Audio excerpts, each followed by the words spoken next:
Universidade de Lisboa decidiu hoje encerrar as aulas, portanto não está encerrada, mas está sem aulas, e esta é uma primeira tentativa para fazer com que esta cadeira de Projeto de Desenho Assistado de Computador, que é uma cadeira do terceiro ano de Engenharias Física e Biomédica, possa funcionar com algum suporte à distância.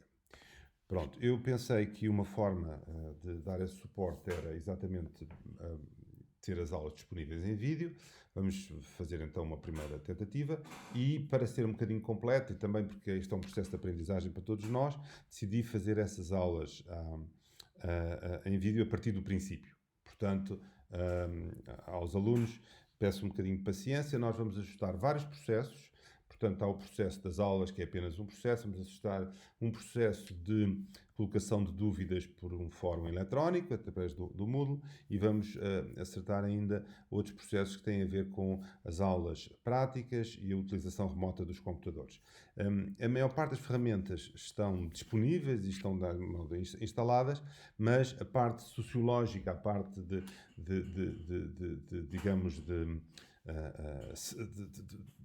gestão de cada um dos passos e das metodologias de conexão interpessoal para isso acontecer são o maior desafio. Está bem? Pronto. Portanto, já sabem que dúvidas, problemas, etc., podem colocar sempre através do Moodle. Pronto. Portanto, a cadeira este ano tem um programa que é parecido com os anos anteriores. Basicamente, temos numa só cadeira uma parte que é a construção de modelos geométricos 3D a partir de ferramentas de Computer Assisted Design, isto é o CAD, e todo um conjunto de ferramentas de simulação que estão associadas, e como isto é uma formação associada à física, o nosso objetivo era aplicar estes modelos a estudos estruturais, as chamadas deformações em mecânica estrutural, portanto, mecânica dos meios contínuos sólidos, deformáveis, também simulações de fluidos, deslocamentos de fluidos, simulações térmicas, perceber um bocadinho como é que estes modelos podem ser usados para o fabrico de instrumentos científicos. É esse o nosso principal objetivo, embora as técnicas de fabricação de instrumentos científicos não sejam assim tão diferentes das técnicas de fabricação de outros produtos. Há uma fase que existe predominantemente na fabricação de outros produtos e que não existe na fabricação de instrumentos científicos, que é a fase de chamado engenharia de produto, ou seja, no fim de saber como fazer tudo, no fim do instrumento estar desenhado e concebido, etc., pergunta como é que se faz isto barato. Como é que se faz isto sistematicamente com recurso de uma maneira sustentável do ponto de vista ambiental, de uma maneira sustentável com os mínimos gastos energéticos, etc. Portanto, essa parte da engenharia de produção, de como é que isto se vai produzir, no caso dos instrumentos científicos é um bocadinho subalternizada, uma vez que o instrumento científico, quase por definição, é sempre um protótipo, ou pelo menos são produzidas séries muito reduzidas. Pronto. Portanto, vamos falar do processo de fabricação, nesse enquadramento. E temos aqui uma linha final, que é a simulação de sistemas elétricos e magnéticos, que é um desafio porque, entretanto, os pacotes de software que estavam a ser usados para isso não são utilizáveis, e vamos ver exatamente então onde é que podemos ir nesse sentido. Os objetivos da cadeira são, basicamente, ter um primeiro contacto com estas ferramentas. Eu pus aqui ser familiar com, isto é porque nós fazemos sempre os programas um bocadinho mais ambiciosos do que a realidade, portanto ter um primeiro contacto, saber, digamos, não se assustar com a presença destas coisas e estar disponível para aprender e ter os conceitos básicos, portanto ter umas ideias estruturadas sobre os conceitos básicos de como é que evoluíram, nasceram e estão disponíveis estes modelos e ferramentas de simulação. A avaliação da cadeira é basicamente contínua.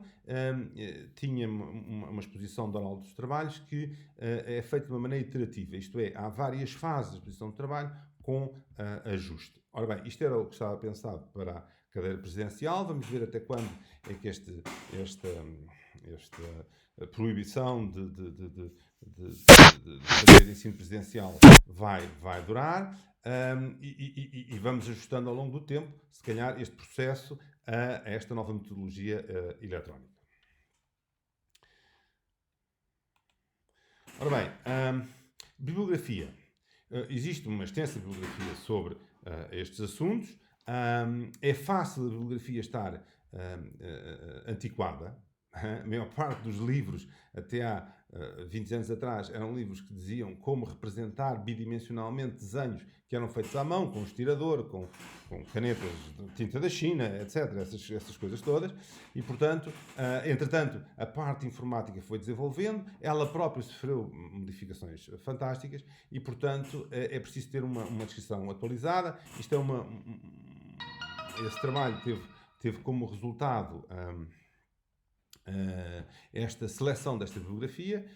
O Space Modeling with SolidWorks and ANSYS é um livro bem pensado e tem a vantagem de mostrar que nós não estamos aqui a ensinar a usar uma ferramenta de CAD, estamos a usar, no fundo, a abrir as perspectivas para várias ferramentas de CAD hoje, que são todas com desenho paramétrico, todas elas têm, digamos, muito em comum, e manter o Siemens NX e o SolidWorks em paralelo tem essa vantagem. Este livro de simulação de SolidWorks é um livro muito aplicado ao SolidWorks. Há livros de simulação mais específicos e mais, digamos, com um tratamento mais físico, mais matemático. Este é uma espécie de primeira referência. Vamos ver que depois há outras soluções. O EMS é o Electromagnetics Module. Portanto, é um módulo eletromagnético da nossa ferramenta SolidWorks. Como digo, este ano estamos com algumas dificuldades em o utilizar, mas está aqui, de qualquer modo, se vocês quiserem, digamos, perceber como é que isso funcionaria e ter uma ideia de como é, está aqui o User Guide, que está disponível em cada um dos computadores dos alunos. O próprio SolidWorks tem instalado, quando se instala sempre, um manual da teoria de simulação. Não é muito extenso, mas dá umas ideias e é interessante para ver. Normalmente é um manual que as pessoas não estudam muito porque estão interessadas em resolver o seu problema concreto. Vocês são estudantes universitários, têm que, enfim, abrir a vossa perspectiva e, portanto, este manual dá uma ideia que nós vamos construindo também ao longo das aulas com outros materiais dos fundamentos dos problemas associados e da metodologia típica associada a formular um problema físico em termos de estudos de elementos finitos. Esta bibliografia é mais auxiliar. Este primeiro livro é um livro muito bem escrito. Recomendo a todos os engenheiros físicos, engenheiros biomédicos e, aliás, a muitos engenheiros. Tem, digamos, um capítulo sobre a maior parte das coisas que nós precisamos saber para a instrumentação, desde a eletrónica, a óptica e também passando pela mecânica. Tem uma forte coisa sobre a mecânica. É um livro razoavelmente antigo, pelo menos na perspectiva da abordagem, mas é uma abordagem sempre útil do ponto de vista da compreensão, não é? Da compreensão de como é que estas coisas se percebem, se fazem dentro do seu próprio contexto. O Manufacturing Engineering Technology é um livro grande, é digamos, uma espécie de compilação muito bem organizada da maior parte dos métodos de manufatura e de fabrico que existem hoje. É uma formação que normalmente escapa muito a um físico, a quem é fornecida informação sobre o que é a mecânica clássica, o eletromagnetismo, a mecânica quântica, etc, mas como é que as coisas se fazem. E provavelmente escapa muito também ao engenheiro hoje em dia, dado que estas coisas são muito alargadas. Este livro, portanto, é interessante porque para qualquer coisa que vocês precisam num processo de instrumentação, é interessante ter uma ideia de como é que aquelas coisas se produzem. A gente chega e diz, vou comprar uma lente e como é que a lente se produz. E isto é importante porque no desenho de novos instrumentos, no desenho de aparelhos inovadores, a gente pode propor qualquer coisa, não é? O utilizador pode propor qualquer coisa muito interessante, mas que não é fabricável. E, portanto, este conceito que vamos falar mais à frente, chamado de oportunidades tecnológicas ou technology opportunities, só se percebe no contexto daquilo que se sabe fazer e dos métodos que se sabem fazer hoje em dia. Pronto. O resto são, digamos, livros um bocadinho mais para consultas pontuais. Este livro do Standard Handbook of Biomedical Engineering é um livro também muito bem organizado e que, no âmbito da engenharia biomédica, aponta para, digamos, a engenharia da instrumentação em biomédica e não tanto a engenharia do corpo humano segundo princípios físicos. É uma alternativa também muito estudada no âmbito da engenharia biomédica, menos interessante um bocadinho para nós. Portanto, nós tentámos escolher fora dessa alternativa da mecânica do corpo humano, etc., e mais na alternativa de os instrumentos biomédicos, como é que se fundamentam e que princípios utilizam. Ora bem, a abordagem de toda a cadeira é, no fundo, estimular um bocadinho a criatividade e a responsabilização. Portanto, a última coisa que nos interessa é que os alunos aprendam a repetir o que eu digo, ou que nós dizemos, e, portanto, a avaliação representa também isso. Nós temos uma apresentação do trabalho que corresponde a 60%, a apresentação oral e a versão escrita do trabalho. Esse trabalho, como digo, vai ser construído em diversas fases.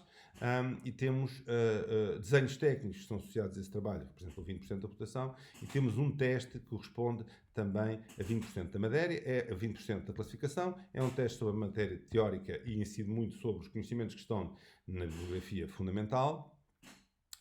Esse teste vai ter perguntas, as quais estão contidas nestes transparentes e vão sendo colocadas ao longo do tempo. Portanto, as perguntas que saem no teste são algumas, poucas, das muitas que eu vou colocar nas transparências e, portanto, isso oferece aos alunos a possibilidade de, enfim, de se prepararem, já sabem que são aquelas perguntas e, portanto, se as lerem, se perceberem que as sabem responder, o teste não apresentará